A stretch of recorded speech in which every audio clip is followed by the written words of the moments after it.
काँग्रेस, राष्ट्रवादी आणि आमच्या इतर मित्र पक्षाचा अधिकृत उमेदवार या नात्याने लढवले आणि अत्यंत कमी फरकामध्ये मला विजय प्राप्त करता आला नाही, परंतु जनतेनं, सांगलीकर जनतेने मला 87,000 मतं दिली आणि त्यातून मी सांगलीकर जनतेच्या ऋणातून उतराई मी होण्याच्या दृष्टिकोनातून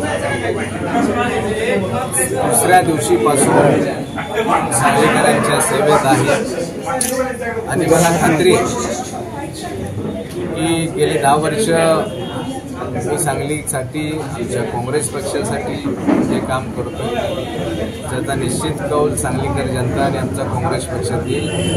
परंतु गेल्या वेळेला माझी उमेदवारी उशिरा जाहीर झाली, त्यामुळं मला अनेक प्रभागामध्ये फिरता आलं नाही आणि विशेषतः ज्या सांगलीकरांसाठी मी निवडणूक लढवतो त्या सांगलीकरांचं पर्यंत पोहोचून जनतेचं जे मत आहे सांगलीच्या विकासासाठी असेल, सांगलीच्या भविष्यासाठी असेल, ते मला ऐकता आलेलं नव्हतं. त्यामुळं मी स्वतः एक बोलण्यापेक्षा ऐकण्यावर जास्त भर देतो. त्यामुळं आम्ही यावेळी ठरवलं की सांगलीकरांशी संवाद साधायचा.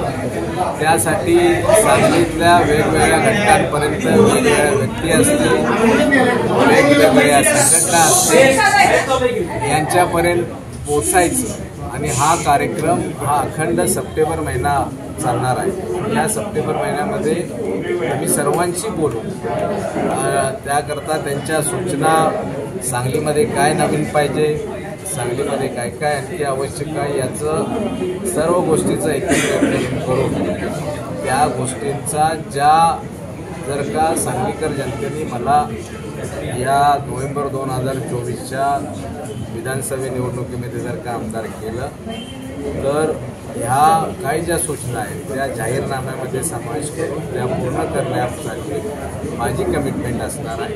त्यासाठी हा उपक्रम आहे नंबर 1. दुसरा आहे की आमचे दिवंगत नेते, माजी अध्यक्ष, महाराष्ट्राचे नेते, माजी मंत्री डॉक्टर पतंगराव कदम साहेबांचं स्मारकाचं लोकार्पण आणि पुतळा अनावरण 5 सप्टेंबरला राहुलजी गांधी यांच्या हस्ते.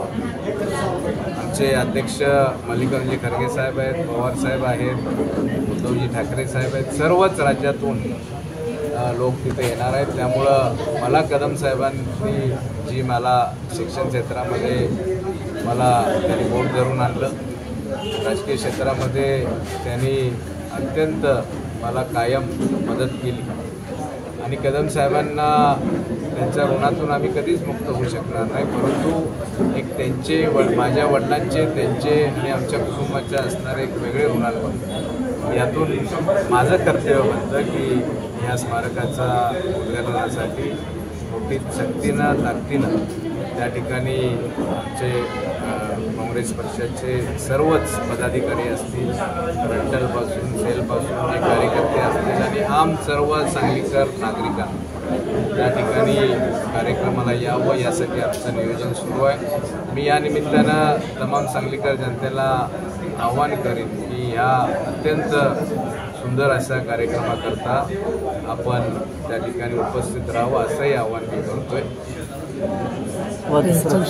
फोटो जवळ शब्द दिला आहे आणि तुम्हाला हा एकसंघ असला तो राहावा आणि असला तरच काँग्रेस पक्षाला विजय मिळाल्याचा असा आजच्यापर्यंतचा इतिहास आहे. लोकसभेमध्ये विशाल पाटलांचा विजय हा आम्हा सर्वांचा एक संघटनेचा होता.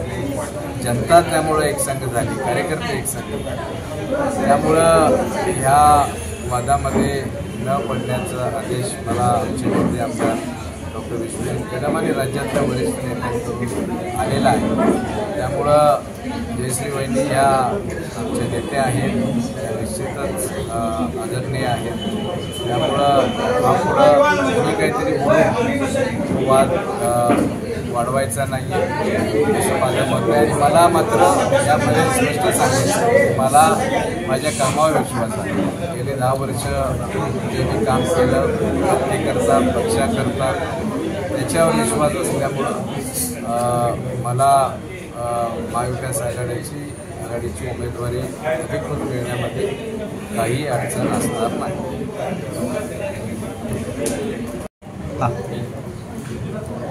भारतीय जनता पक्षानं ज्या गेल्या वेळच्या विधानसभा निवडणुकीमध्ये त्यांचे जिथं उमेदवार निसटच्या फरकानं पराभूत झाले, तिथं निसटच्या फरकानं विजय झाले, त्या ठिकाणी महाविकास आघाडीच्या मध्ये फूट पाडायची, काँग्रेस पक्षामध्ये फूट पाडायची, राष्ट्रवादीमध्ये फूट पाडायची उमेदवारांमध्ये, आणि तिथं तिरंगी चौरंगी निवडणूक करायची अशा प्रकारचं त्यांचा नियोजन आहे.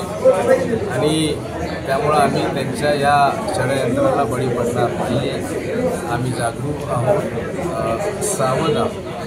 आणि त्यामुळं ह्यामध्ये कोणी काही मतं व्यक्त केली असतील तर मी आता नाही बोलणार.